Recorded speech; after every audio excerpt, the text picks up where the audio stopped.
Erondagi o'ta nozik holat haqida avvalgi dasturlarimizda ham xabar berib o'tgan edik. 4-yanvar kuni hukumat harbiylarining keng qamrovli aralashuvi fonida bu namoyishlar bartaraf etilishi kutilgan edi. Biroq kun sayin Eronda vaziyat og'irlashib, hukumat zaiflashib bormoqda. Bugun 9-yanvar kuni mamlakat ichki urushining 12-kuni. Yaqin daqiqalar ichida siz Eron haqidagi eng so'nggi ma'lumotlardan xabardor bo'lasiz.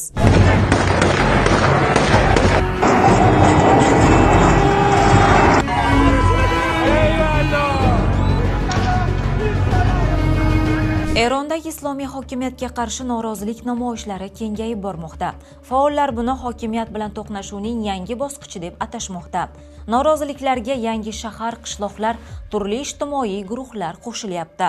Iqtisodiy inqiroz tufayli 28-dekabr kuni boshlangan namoyishlar siyosiy tus olib, namoyishchilar diktatorga o'lim, Pahlaviy qaytib keladi kabi shiorlar bilan ko'chalarga chiqishmoqda. Bu manzaralar ko'pchilikka 1979-yildagi islom inqilobini eslatmoqda. Noroziliklar poytaxt bo'ylab tarqalyapti.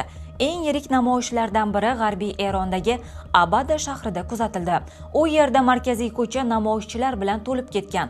Ko'cha namoyishchilarga qo'shimcha ravishda Eronning asosiy savdo markazlari hisoblangan ko'plab bozorlarda savdogarlar do'konlarini yopib, namoyishchilarni qo'llab-quvvatlab ish tashlashdi. Noroziliklarga turtki bo'lgan asosiy omil Erondagi og'ir iqtisodiy inqiroz. Milliy valyuta realning keskin qadrsizlanishi asosiy mahsulotlar narxining deyarli har soatda oshishiga olib kelgan. Eron realini AQSh dollariga nisbatlaydigan bo'lsak, 1 real 0,1 dollarga teng. O'zimizni so'mga nisbatan esa 1 o'zbek so'midan 100 baravar arzonroq demakdir.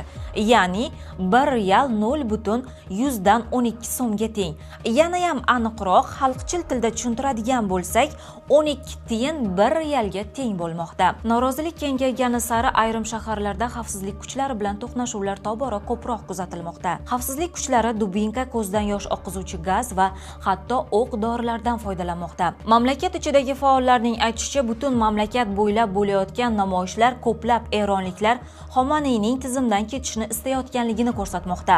Shu bilan birga ular o'zgarishlar chet el aralashuvi natijasida emas, balki mamlakat ichida amalga oshishi kerakligini ta'kidlashgan. Ayni paytda milliy valyuta o'tgan yili Isroil va AQSh tomonidan asosan yadroviy obyektlarga qaratilgan zarbalardan so'ng keskin qulay boshladi. G'arb davlatlari Tehronni yadroviy qurol ishlab chiqishda ayblamoqda. Eron esa buni rad etib keladi. Mamlakatdagi vaziyat bo'yicha AQSh prezidenti Donald Tramp tinch aholi tarafdori bo'lib hukumatga tahdid qildi. Bunga javoban 8-yanvar kuni Eron tashqi ishlar vaziri Abbos Aroqchi Tehronning AQSh bilan o'zaro hurmat va manfaatlar asosida olib boriladigan muzokaralarga ochiq ekanligini aytib o'tdi. Biz har qanday vaziyatga tayyormiz. Biz urushni istamaymiz, lekin unga tayyormiz. Shuningdek, muzokaralarga ham yo'q demaymiz. Ammo bu muzokaralar o'zaro manfaatlar va hurmat asosida bo'lishi kerak. Eron prezidenti mamlakat bo'ylab namoyishlarga sabab bo'lgan inqiroz ortida hokimiyatning xatolari turganligini tan oldi. Odamlar norozi. Ayb bizda, ayb sizda. Amerika yoki boshqa kimnidir ayblamaylik. Xalqqa xizmat qilishimiz kerak. Ular bizdan rozi bo'lishi shart. Resurslarni to'g'ri boshqarishimiz, muammolarni hal qilish yo'lini topib harakat qilishimiz kerak. Shuningdek, Britaniyaning NetBlocks tashkiloti Eron hukumati aholiga internetdan foydalanishni to'liq cheklaganligini ma'lum qildi. Mamlakat deyarli umumxalq internet uzilishi holatiga tushgan. Cloudflare IT kompaniyasi ma'lumotiga ko'ra, 8-yanvar kuni Erondagi internet trafik qariyb 90% ga kamaygan. Taxminlarga ko'ra, internetdan erkin foydalanish faqat mansabdor va kuch tuzilmalari vakillarida saqlanib qolgan. Mamlakat bo'ylab namoyishchilarning bu oxirgi jang, Pahlaviy qaytib keladi degan shiorlarni aytayotganligini eshitish mumkin. Bu so'zlar Eronning sobiq shohi Rizo Pahlaviyga tegishli edi.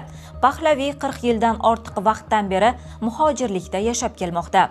Uning otasi 1979-yildagi islom inqilobi natijasida hokimiyatdan ag'darilgan. Noroziliklar boshlangandan beri kamida 45 nafar namoyishchi halok bo'lgan.